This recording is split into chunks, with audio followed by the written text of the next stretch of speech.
Merry Christmas. Thank you for taking the time on Christmas Day or whenever it is you're watching this video with us. I know it's a very busy time of year. I wanted to also say thank you to everyone who has supported us this year, whether that is through sharing our videos with your friends and your family, taking the time to understand the economic problem better, or just watching the videos. We've grown a lot this year. It's been a big year for the channel, and that's been thanks to you. So thank you, and we hope you keep supporting us for the year to come. So for Christmas, I wanted to do a Christmas message inspired by one of my favourite British authors, Charles Dickens. In Christmas Carol, he talks about Christmas past, Christmas present, and Christmas future. So I thought we'd have a video. We talk about the past, the present, and the future for us, the channel, and also us, the country. So yeah, I hope you enjoy it.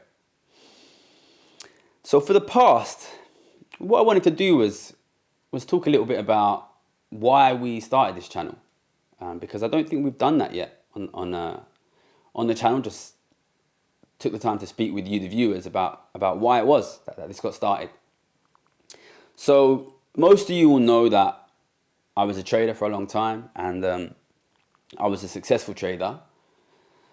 And some of you will know that the exact way that I made money as a trader was that after the 2008 crisis, I bet that the global economy, specifically the US and UK economies, would recover extremely slowly, that there would be prolonged economic weakness, that living standards would fall. And I believe that would happen because there was a structural problem of inequality which would get worse and worse. And I think the time since then has really borne those predictions out. Since I started making those predictions in 2011, they made me Citibank's most profitable trader in the world. But we have also seen these continual falls in living conditions, and life has gotten worse and worse and worse, especially for younger families in this country, the UK, but also in many, many countries all over the world. Now, for me, I started making those big bets in 2011. And by the end of 2011, those bets made me Citibank's most profitable trader in the world. And that was a super weird experience for me personally, because, on the one hand, obviously, it's great to be right. I had a very well-paid job, which lots of people compete really hard to get into. There are lots of super smart, educated people there. And most of them are wrong about the economy, and I was right. And I was rewarded, and I was paid a lot of money. And I think at that time I was 24, 25, and like a lot of young people, I was very competitive. I wanted to be successful. I wanted to get rich, and it felt super good to be the best in the field that I trained in. We're filming this just after the World Cup final, and we saw players yesterday who've achieved sort of the top thing in their profession. And for me, being the best trader in the world at one of the biggest banks in the world kind of felt the same. But at the same time, I knew that if my predictions were right, then that would be a disaster for, literally billions of people around the world, So I sort of had to sit with these two things happening at once, which was phenomenal personal success on a career level and a professional level, and this sort of understanding that, what does that mean? And I've had people ask me since, do you feel guilty that you made money betting on disaster, basically? And personally, I don't think I do feel guilty. Maybe some psychologists will say subconsciously he feels guilty. But for me, I know that I didn't cause those things to happen. It was my job to make bets on whether things would be good or things would be bad, and I thought things would be bad. And when I first had these ideas, they were just ideas. I was confident in them, but I wasn't certain. But then you watch things be bad one year, and you're right, and then you watch another year and they're right, and then another year, and you start to think, oh my God, maybe I'm right. And that means that things will get worse and worse and worse. And in the 10 years since then, we've seen things continue to get worse. But for me at the time, I remember a moment, you know, I'd been paid millions of pounds for betting that the global economy was going to collapse, which is interesting. And I remember one day sitting down thinking, you know, what am I going to do with all of this money? You know, because, you know, I come from a very poor background and I don't need to spend £2 million. Yeah, I wouldn't even really know how to spend £2 million. But I thought it's okay, I'll leave it for my kids. And then immediately afterwards, you know, my job was to predict the future of the economy. I thought, well, what kind of an economy, what kind of a world are my kids going to live in? And I realised straight away the same thing that I believe now, which is if we don't change the way things are going, our kids will live in phenomenally unequal worlds of widespread poverty. And, you know, if you want to know what that looks like, you can see it now because, you know, we have countries in this world that are very unequal. You know, go to Sao Paulo in Brazil, go to Mumbai in India, go to Johannesburg in South Africa and see what these really unequal countries look like, you know. They look like desperate poverty next to luxury, right? They look like families sleeping homeless outside luxury hotels, right? They look like beautiful estates surrounded by barbed wire, and you know, I don't want my kids to live in that world on either sides of the barbed wire, you know. So I decided to do something about it, and that's why I made this channel. But actually, you know, it took me a long time to make the channel because some people are not going to believe this, but I'm actually not a super extroverted guy, and I didn't really want to put my name, put my face on things. And, you know, obviously this is a channel called Gary's Economics and the logo is my face, so some people might not believe that. But at first I tried a lot of other things because I didn't really want to take it this way. You know, I volunteered at a think tank. I made the website, which is still up, wealtheconomics.org, to explain what inequality does to an economy. I went back to university. I did a 2-year degree at Oxford, trying to convince, you know, important, powerful people that things needed to change. But over time in these spaces, I started to think more and more, all of these spaces that we devote to the discussion of economics in our society, that could be Oxford University or the London School of Economics, but it could also be media, it could also be government, it could also be civil service, it could be central banking.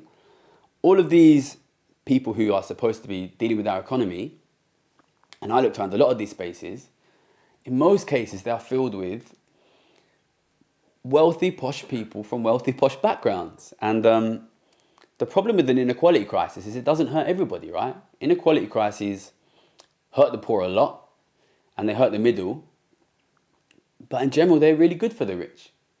So, you know, I always remember one meeting I had at Oxford with these very posh, rich professors wearing capes in a castle where they said, what do you think of the course? And I said, you know, I think it's a waste of time. And they said, why? And I said, well, why don't you talk about the problems with the economy? And they looked at each other and they said, what do you mean? The economy's getting better.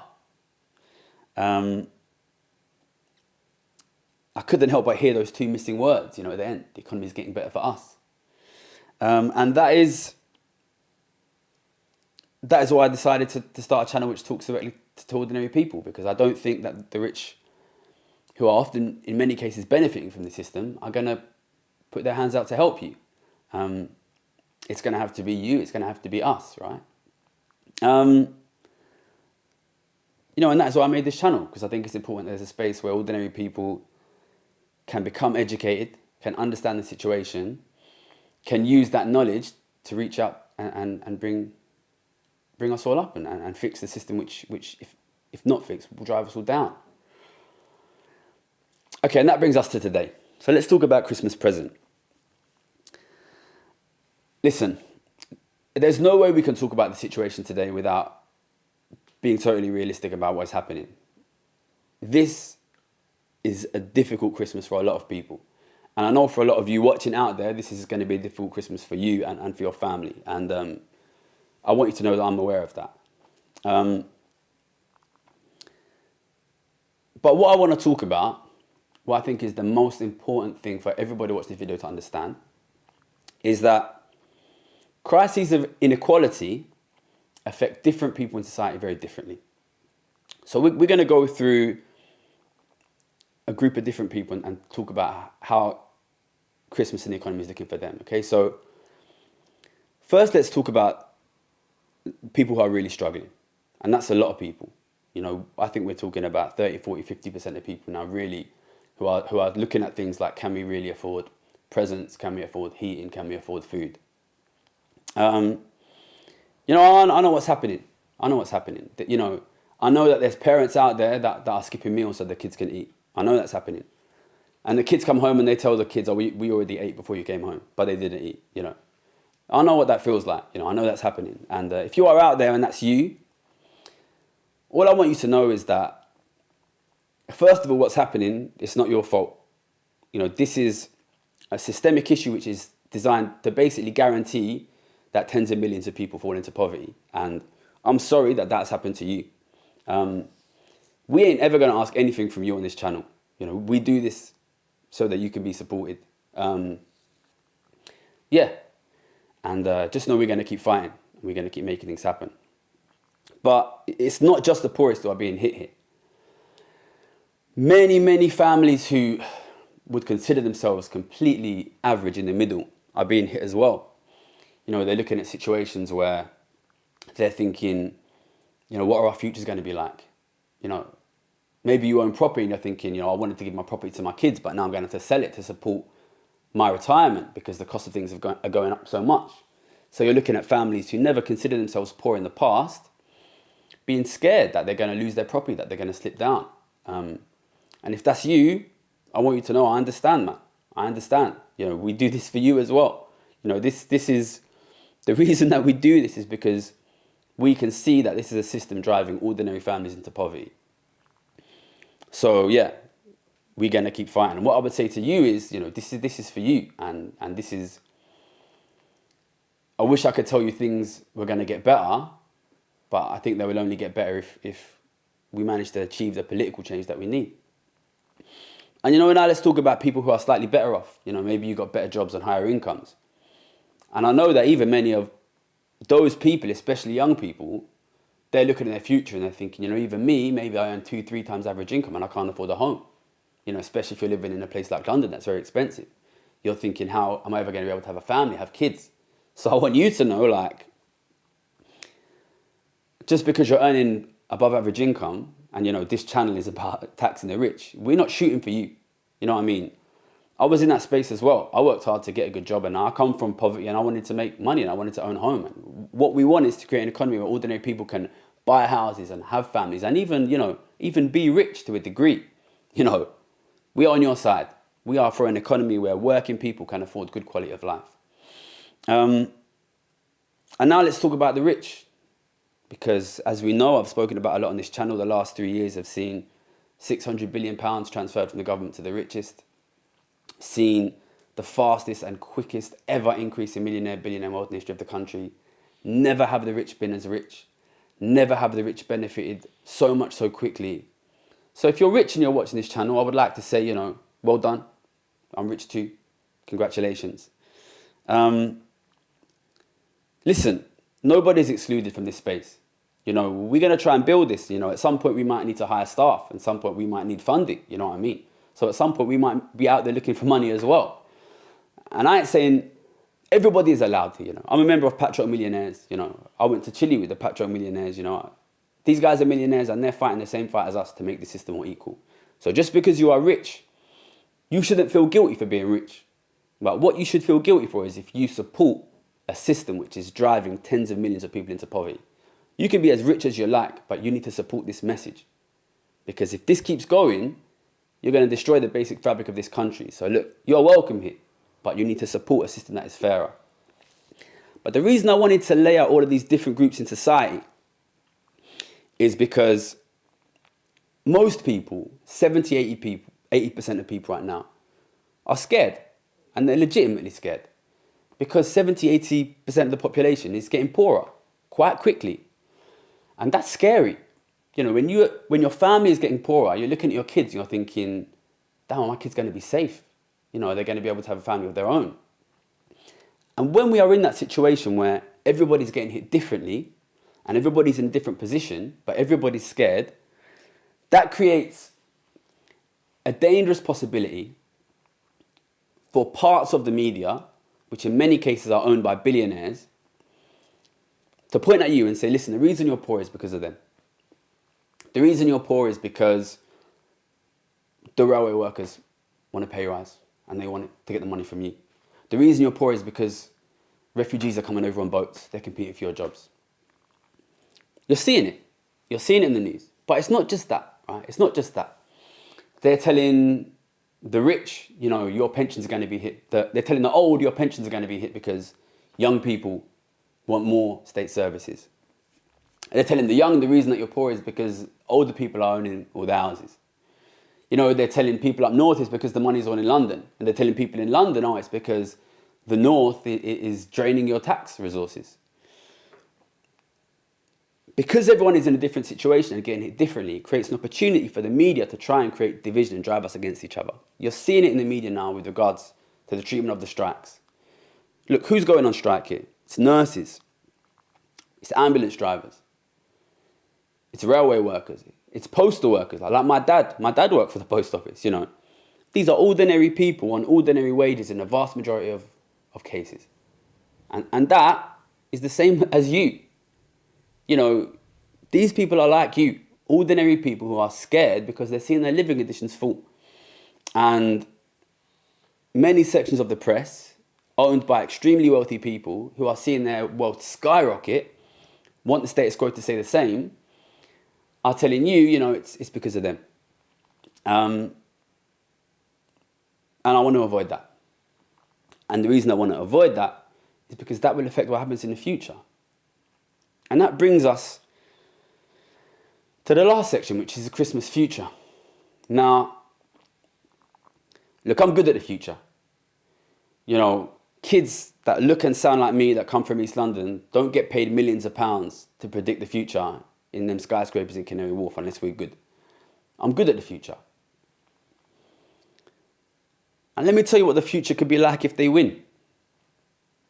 If they win, then that's £600 billion, which I'll remind you would be £12,000 for every single adult in the country if we redistributed it, will stay with the rich.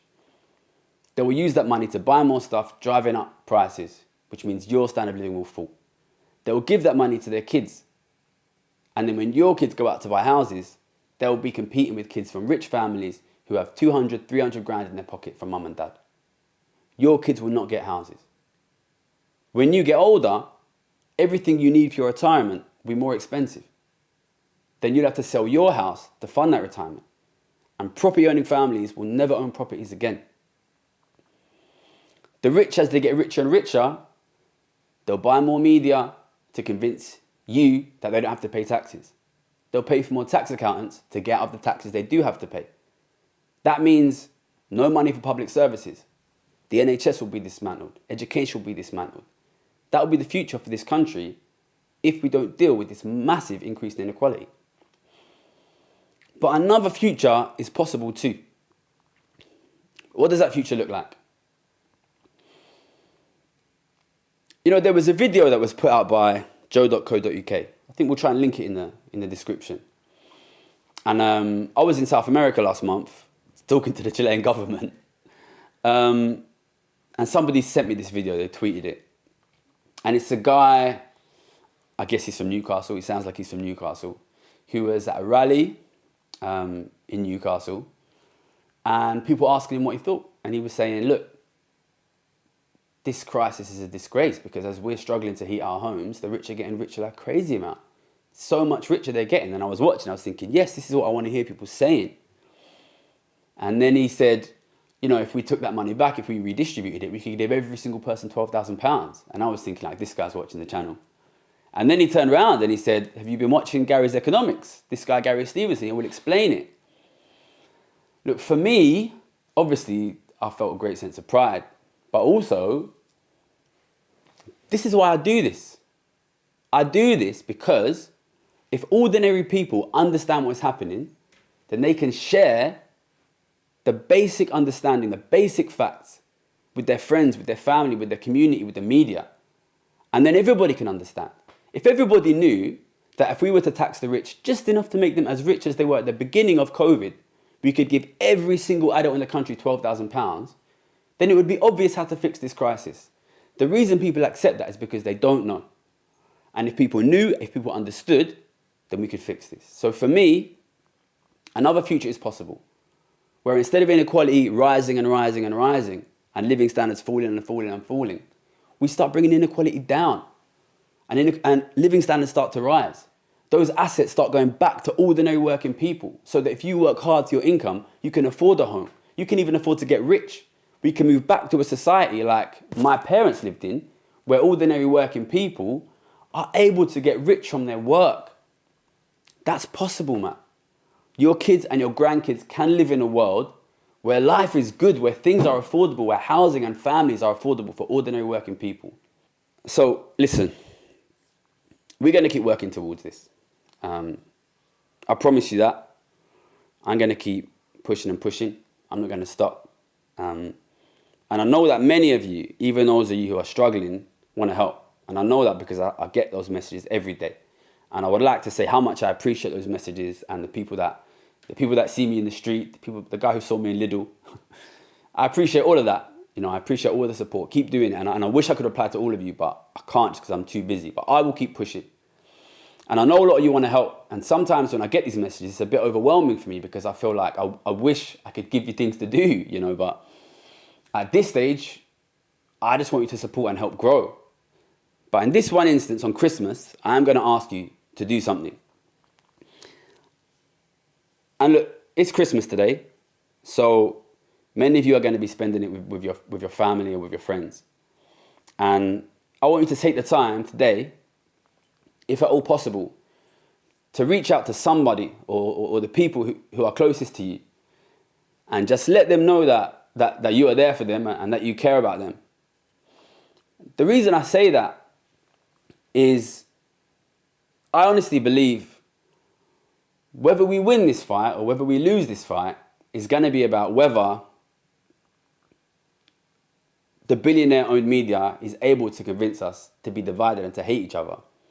And because so many of us are in so many different situations and positions, they can find differences to drive us against each other. But for me, the antidote to that is our communities and our connections to one another. You know, if you know somebody from a different community or from a different part of the country or in a different financial situation, if we all know each other, then we can see what's happening here, which is 70, 80, 90% of us are being dragged down. And in some cases, that's into serious poverty. And in other cases, that might just be towards financial insecurity. But we are all being dragged down here while the rich make themselves richer at the fastest rate in the history of the country. But they can only do that if we're divided. If we stand together, then we can stop them. So look, I would ask you today on Christmas Day or whenever you're watching this, take a bit of time to reach out to the people who are closest to you. Check in on how they are, man, because it's a difficult time for a lot of people right now. It's Christmas and a lot of families are struggling. Look, this is not going to be something that goes away quickly. This is going to get worse until we start winning. Are we going to need each other? So we have to be there for each other. So, yeah, be there for your people and send them a message. Thank you so much for your support this year. We're going to keep going. Merry Christmas.